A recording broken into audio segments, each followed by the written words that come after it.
नमस्कार दोस्तों। तो आज हम इस वीडियो में बात करेंगे जो एफकेट का अभी लेटेस्ट नोटिफिकेशन आया जिसका एग्जाम लास्ट ऑफ अगस्त के अंदर शेड्यूल्ड है, उसकी कैसे तैयारी करनी चाहिए, क्या स्ट्रेटेजी होनी चाहिए और कितने नंबर सेफ स्कोर है, क्या आपकी कट ऑफ रहेगी, कितना कुछ पढ़ना है, क्या स्ट्रेटेजी रहनी चाहिए और किस हिसाब से इस एग्जाम को अप्रोच करना चाहिए ताकि ये इजीली आप क्लियर कर सकें। तो हम बात करते हैं जो पिछला जो एफकेट हुआ था उस एफकेट और जो एफकेट के अंदर जनरल पैटर्न क्या रहा है, कौन कौन सी सब्जेक्ट्स आपको पढ़नी पड़ेगी। ठीक है, तो एफकेट के अंदर एफकेट का पैटर्न थोड़ा सा सीजीएल के पैटर्न से सिमिलर होता है कि जो सब्जेक्ट सीजीएल के अंदर है वही एफकेट के अंदर आती है। तो जो सीजीएल या कोई भी एसएससी के एग्जाम की तैयारी करे तो उनके लिए कंपैरेटिवली एफकेट इजी एग्जाम है। और एफकेट वैसे भी सीडीएस के कंपैरेटिव में तो एफकेट बहुत इजी एग्जाम है। इसको अगर आप अच्छी स्ट्रेटेजी से इसको आप अप्रोच करें तो देखिए, इसके अंदर इंग्लिश पूछी जाती है,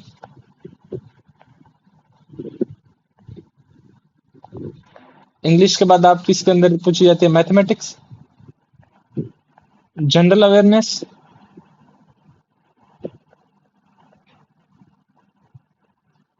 एंड रीजनिंग एंड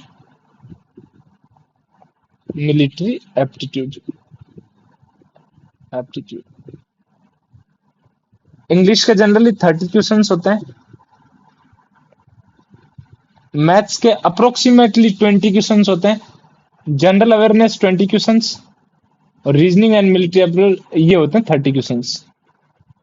ठीक है, तो ये तो आपका रहता है डिस्ट्रीब्यूशन। अब बात करते हैं हम कि इनका लेवल क्या आता है, कैसा आता है। देखिए, इन सब में इंपॉर्टेंट क्या रहता है वो चीज डिस्कस करेंगे अब हम। तो सबसे पहले देखिए, इंग्लिश के अंदर वर्ड पावर हो गया आपका, जिसके अंदर antonyms, synonyms, one word substitution ये पूछे जाते हैं। ठीक है, उसके बाद एरर के क्वेश्चन आते हैं, एरर 2 से 3 क्वेश्चन, पीक्यूआरएस भी 2 से 3 क्वेश्चन। ठीक है, तो ये तो हो गया आपका इंग्लिश का पैटर्न लगभग। इंग्लिश में इसी टाइप के क्वेश्चंस आते हैं और difficulty level shift wise very करता है कभी कभार, बाकी डिफिकल्टी लेवल मीडियम होता है इंग्लिश का। ठीक है, और इंग्लिश के अंदर ये सब चीजें ना, वर्ड पावर हो गया, इन सब पे आपको थोड़ी कमांड बनानी पड़ेगी। पीक्यूआरएस वगैरह सबसे इजी पार्ट होता है ये। ठीक है, फिर एरर, एरर के अंदर भी आपको थोड़ा पढ़ना पड़ेगा, एरर के क्वेश्चंस वेरी कर देते हैं, कभी 5-6 भी आ जाते हैं। ठीक है, और फिर इंग्लिश के अंदर ये ऐसा ऐसा सिलेबस रहता है और इंग्लिश के अंदर ये चीजें आपको करनी पड़ेगी। इनके लिए आपको क्या करना पड़ेगा, आपको तैयारी के लिए सबसे पहले आपको न्यूज़पेपर को आप रेगुलर पढ़िए और इंग्लिश की आपकी तैयारी, आपको कुछ ज्यादा कुछ करने की जरूरत नहीं है। न्यूज़पेपर पढ़िए, फिर कोई भी एक स्टैंडर्ड बुक उठा लीजिए, उसके एरर्स की प्रैक्टिस कर लीजिए और बाकी जो भी है आपका एंटोनिम सिनोनिम्स ये सारे न्यूज़पेपर से कवर हो जाएंगे। आपको स्पेशली कुछ पढ़ने की जरूरत नहीं इंग्लिश के में, बट इंग्लिश न्यूज़पेपर आप जरूर पढ़िए, उसको एक अपनी हैबिट बना लीजिए। उसके बाद चलते हैं हम नेक्स्ट सेक्शन पे। नेक्स्ट सेक्शन आपका जनरल अवेयरनेस।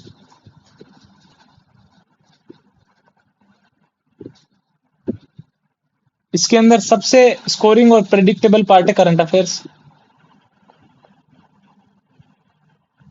फिर उसके बाद डिफेंस रिलेटेड जो भी है, डिफेंस रिलेटेड करंट अफेयर्स भी हो सकता है, ये स्टैटिक पोर्शन भी हो सकता है इसमें।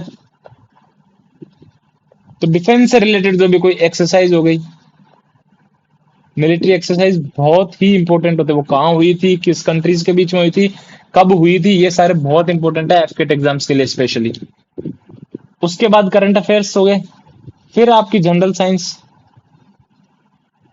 हालांकि ज्यादा वेटेज नहीं होता है, 1-2 क्वेश्चंस आते हैं सबसे ही। ठीक है, बट आपको स्टैटिक पोर्शन पे कमांड बनानी पड़ेगी। General science, polity, history, geography, तो ये इतना पोर्शन है, बट इसके अंदर आपको नॉर्मली आप अगर लुसेंट पढ़ के जाएंगे, लुसेंट का स्टैटिक पोर्शन, तो भी आप 10 से 12 क्वेश्चन सोल्व कर सकते हैं इजीली, प्लस करंट अफेयर्स पढ़ना पड़ेगा आपको।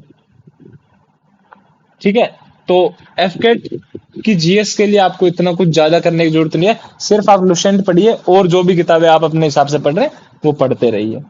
ठीक है, तो ये तो हो गया आपकी जनरल अवेयरनेस की बात। उसके बाद हम बात करते हैं रीजनिंग की।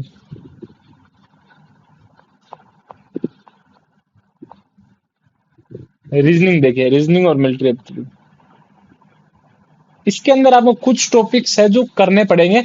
आप एक बार प्रीवियस ईयर जो भी गैस पेपर या मेमोरी बेस्ड पेपर मिलता है, जहां भी टेक्स्ट बुक पर मिल जाएगा आपको बेस्ट पेपर, या फिर एफकेट की ऑफिशियल साइट पे जो पेपर आ रखा है, एफकेट की ऑफिशियल साइट पे जो पेपर हर बार रिलीज करते हैं, वो एक मॉक टेस्ट अवेयर कराने के लिए, तो उसमें आपको पैटर्न पता चल जाएगा।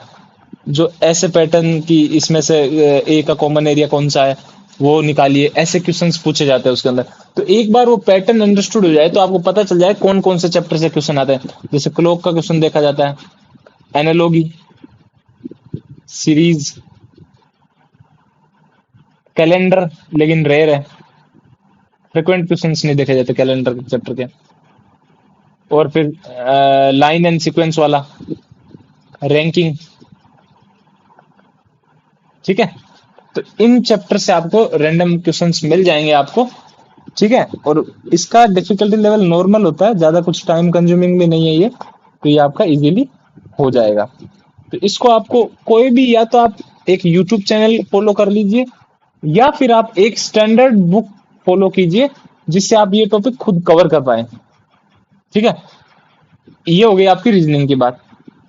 उसके बाद बात करते हैं मोस्ट इंपोर्टेंट और स्कोरिंग सेक्शन, मैथ्स। तो मैथ्स के लिए क्या करना है, मैथ्स का लेवल इजी आता है। मैथ्स के लिए कोई भी एक स्टैंडर्ड बुक उठा लीजिए, उसमें आपको इंपॉर्टेंट टॉपिक्स करने, जैसे कि distance, time work, time speed, time and work, percentage,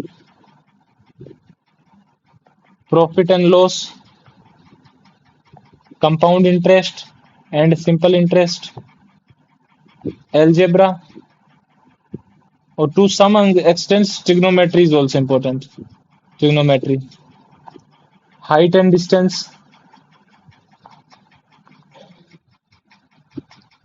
statistics।